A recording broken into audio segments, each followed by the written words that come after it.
So hello everyone, I welcome you all to UIS. So ये mock test पहला है आपका। थोड़ा बहुत रिवीजन भी हो जाएगा और इसमें कुछ questions I have picked from different जो हम लोग डिस्कस करते हैं प्रीलिम्स बूस्टर सीरीज़ के अंदर भी।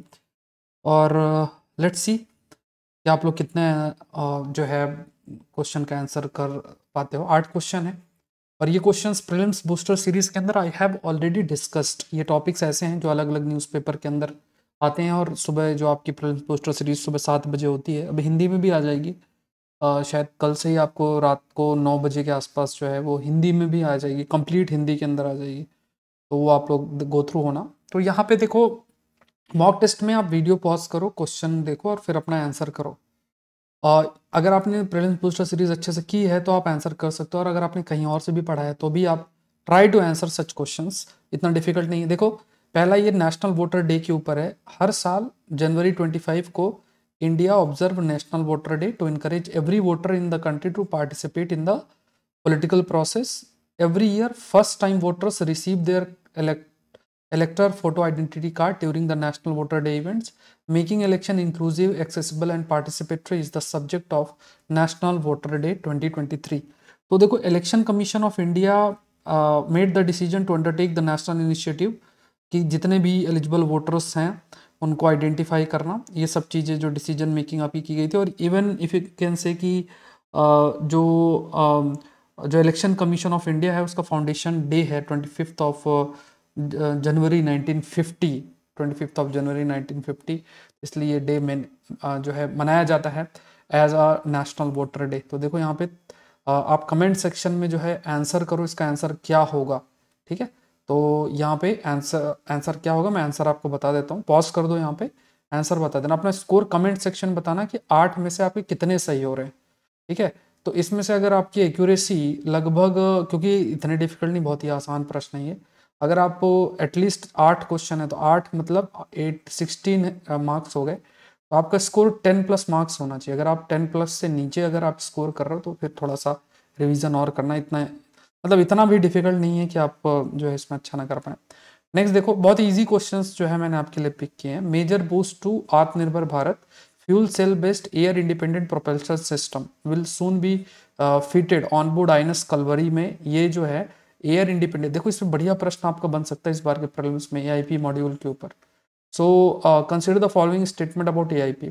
The AIP has a force multiplier effect on legality, on lethality of a diesel electric submarine, and it enhances the submerged endurance by several folds. It has merits in performance compared to other technologies and is unique as a hydrogen is generated on board. This uh, technology has been successfully developed by Bharat Electric Heavy Electrical Limited with the support of Indian industry partner. अब देखो, इसका आप pause करके answer जो है आप बताओ क्या आंसर होगा। स्कोर अपना बताना, कमेंट सेक्शन में आंसर करना या अपना पेज रखे रहना, उसमें आंसर करना। ठीक है, तो देखो एक तो थोड़ा सा मैं आपको इसमें कंसेप्ट बता देता हूँ। एयर इंडिपेंडेंट प्रोपल्शन सिस्टम, जो सबमरीन होती है ना, वो सबमरीन आपकी 2 तरीके की होती है। जैसे एक आपका न्यूक्लियर सबमरीन हो गई, एक नॉन न्यूक्लियर हो गई। एक न्यूक्लियर सबमरीन हो गई और दूसरी नॉन न्यूक्लियर हो गई। तो न्यूक्लियर सबमरीन तो देखो जैसे उसमें न्यूक्लियर रिएक्टर्स और ये सब यूज होते हैं। नॉन न्यूक्लियर जो सबमरीन है वो आपकी, जिसमें पहला डीजल इलेक्ट्रिक है। डीजल इलेक्ट्रिक की अपनी कमियां हैं कि उसको कुछ समय बाद जाना पड़ता है ऊपर ऑक्सीजन के लिए, मतलब एटमॉस्फेयर में जो सबमरीन उसको ऊपर आना पड़ेगा और फिर वो जो आपका जो ऑक्सीजन और दूसरी गैसेस उसको चाहिए होता है वो उसको रिफिल होती हैं अपने आप। यहाँ पे ये कुछ नुकसान होता है, लेकिन डिमांड आपकी जो नॉन न्यूक्लियर सबमरीन है, नॉन न्यूक्लियर सबमरीन को डेवलप करने के लिए एक तरफ एआईपी मॉड्यूल की बात की जाती है। तो एयर इंडिपेंडेंट प्रोपल्शन में क्या होता है, इसको ऐसा बार बार ऊपर जाके ऑक्सीजन और एक गैस लेने की जरूरत नहीं है। तो यहाँ पे इसे एयर इंडिपेंडेंट प्रोपल्शन कहते हैं। दूसरा, लिथियम बैटरीज का इस्तेमाल, जिसका सबसे ज्यादा डिमांड है कि आप लिथियम बैटरी का इस्तेमाल करके कर सकते हो। ठीक है, तो ये थोड़ा सा ध्यान में रखना। एआईपी मॉड्यूल क्या होता है, कमेंट सेक्शन में ये बताओ आंसर क्या है। वैसे मैं आपको बता देता हूँ। देखो इसका जो आंसर है वो डी है। तो यहाँ पे अगर देखो तो यहाँ भारत इलेक्ट्रिकल है, तो ये भारत इलेक्ट्रिकल नहीं है, डीआरडीओ इसका आपका आंसर बनता है। नेक्स्ट देखो, national stock exchange will have to pay 100 crores in penalty to capital market regulator SEBI Securities and Exchange Board of India for lapses in case registered in May 2018 in relation to an alleged co-location trading scam at the bourse. Consider the following statement about co-location trading. तो co-location trading, अब देखो प्रश्न आपका क्या है, co-location trading क्या होता है, ठीक है। तो ये प्रीलिम्स बूस्टर सीरीज में मैंने आपसे डिस्कस किया हुआ है को-लोकेशन ट्रेडिंग क्या होता है। सो को-लोकेशन क्या है, is a data centre facility where third party can lease space for servers and other computer hardwares. The NSE introduced co-location facility in 2019 and offered trade brokers the ability to place their servers within NSE data center for a fee. Customer usually rent out space by rack, cabinet, case और room, ठीक है। तो यहाँ पे देखो पहला तो क्या है, जो को लोकेशन की अगर हम बात करें, it's a data centre facility, it's a data centre facility, it's a data centre facility, it's a data centre facility where third party, जो थर्ड पार्टी है वो it can lease space of server and other computer hardware. तो जो server है मतलब कोई जगह है उसको लेके और फिर कंप्यूटर सर्वर और हार्डवेयर वो कर सकते हैं। फिर यहाँ पे ये जो फैसिलिटी है अगर देखा जाए, सो एनएससी ने इंट्रोड्यूस किया था कोलोकेशन फैसिलिटी, इसमें लिखा है 2019 को इंट्रोड्यूस किया। मतलब मान लो एनएससी जो नेशनल स्टॉक एक्सचेंज उसका स्पेस है वहाँ पे अपने जो ब्रोकर्स और इनको बता दिया ठीक है अपना सर्वर और ये सब रख लो, कुछ फीस चार्ज कर दी, ऐसा कर दिया। तो यहाँ पे जनरली दूसरे कस्टमर्स भी होते हैं, दे अपनी स्पेस रेंट आउट कर देते हैं, इसे कोलोकेशन फैसिलिटी बोलते हैं, कोलोकेशन ट्रेडिंग भी बोलते हैं। तो यहाँ पे जो भी डेटा सेंटर फैसिलिटीज़ हैं जहाँ थर्ड पार्टीज़ हैं वो अपनी स्पेस को लीज कर सकती हैं सर्वर या दूसरे कंप्यूटर हार्डवेयर्स के लिए और अदर कंप्यूटर हार्डवेयर्स के लिए।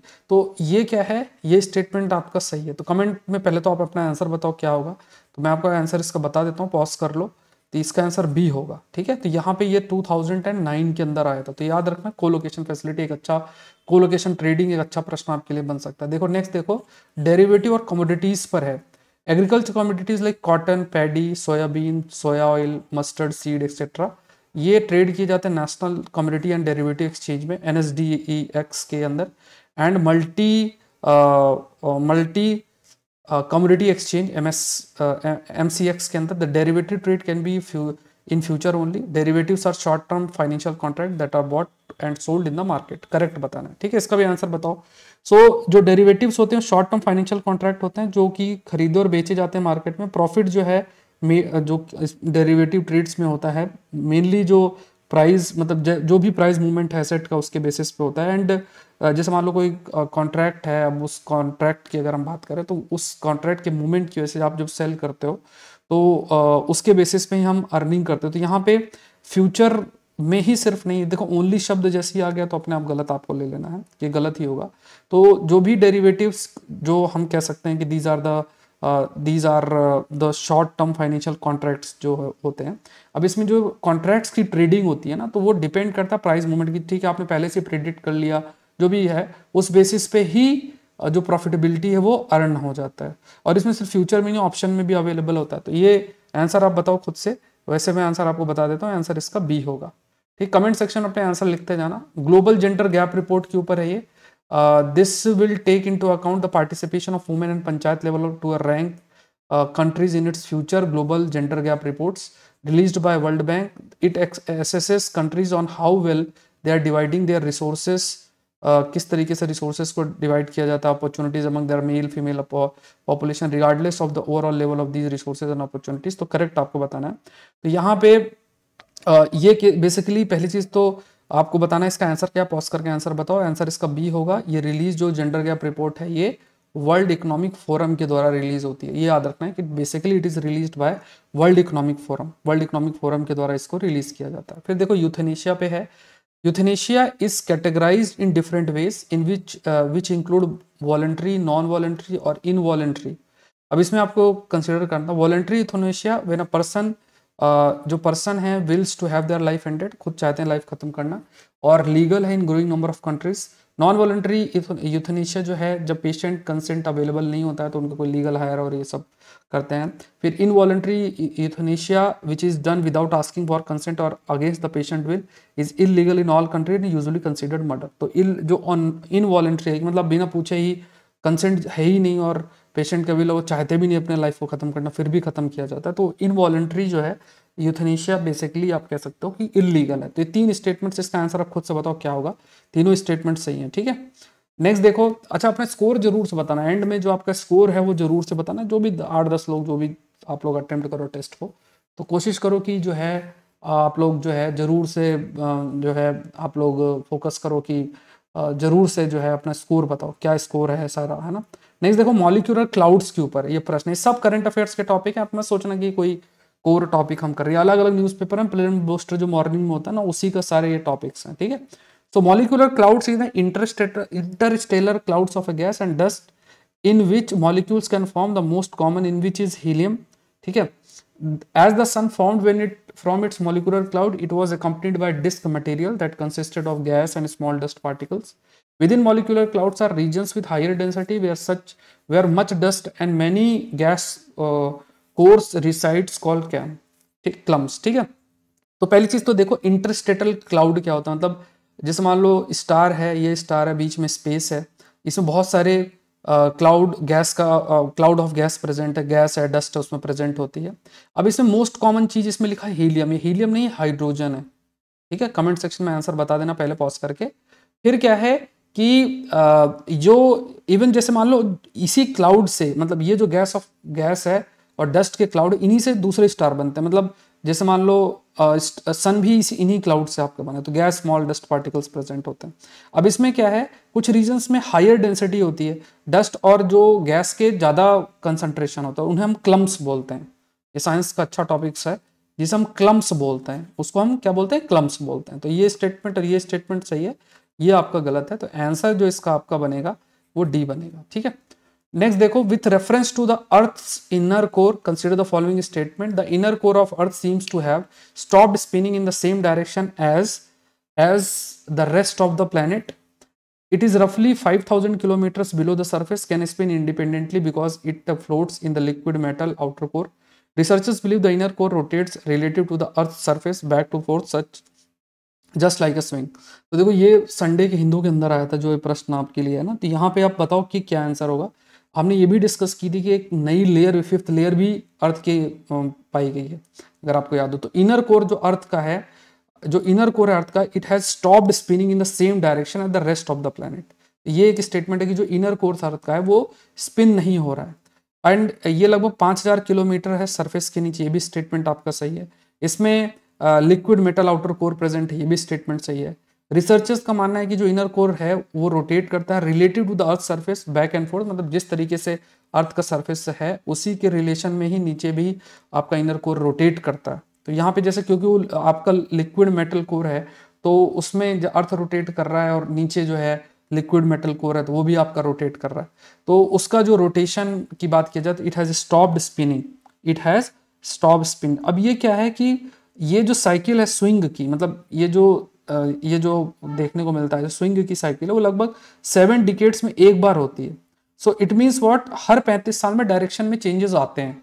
जब डायरेक्शन में चेंजेस आते हैं तो ये जो स्पिनिंग है उसमें भी कुछ बदलाव आपको देखने को मिलता है, ये ध्यान में रखना। तीनों स्टेटमेंट आपके सही है, तो ध्यान में रखना। आप कमेंट सेक्शन में बताओ आपका स्कोर कितना है, ठीक है। ये जरूर से अटेम्प्ट करना है, करंट अफेयर्स के मॉक में आपको देता रहूंगा, यूट्यूब के अंदर जो है कंटिन्यूस आपको करना है।